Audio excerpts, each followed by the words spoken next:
We meet in an hour of change and challenge, in a decade of hope and fear, in an age of both knowledge and ignorance.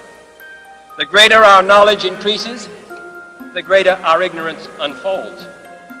No man can fully grasp how far and how fast we have come.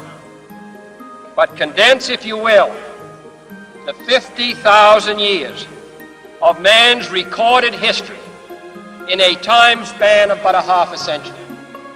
Stated in these terms, we know very little about the first 40 years, except at the end of them, advanced man had learned to use the skins of animals to cover them.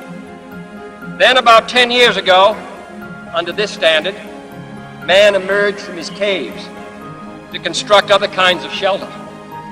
Only 5 years ago, man learned to write and use a cart with wheels. Christianity began less than 2 years ago.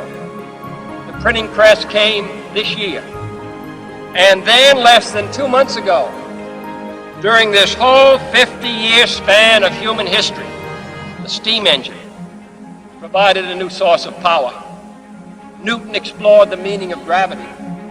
Last month, electric lights and telephones and automobiles and airplanes became available.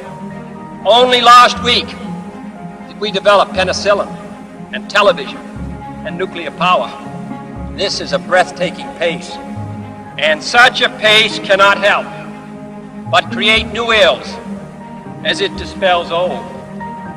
So it is not surprising that some would have us stay where we are a little longer, to rest, to wait.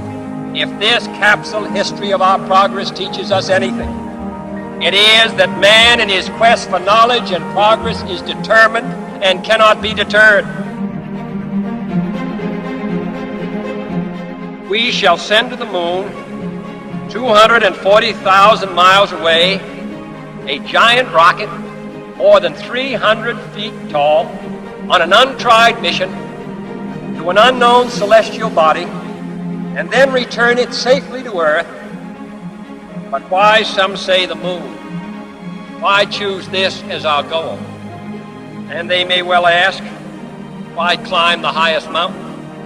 Why, 35 years ago, fly the Atlantic? We choose to go to the moon. We choose to go to the moon. We choose to go to the moon in this decade and do the other things, not because they are easy, but because they are hard. Because that goal will serve to organize and measure the best of our energies and skills. Because that challenge is one that we're willing to accept, one we are unwilling to postpone. And therefore, as we set sail, we ask God's blessing on the most hazardous and dangerous and greatest adventure on which man has ever embarked.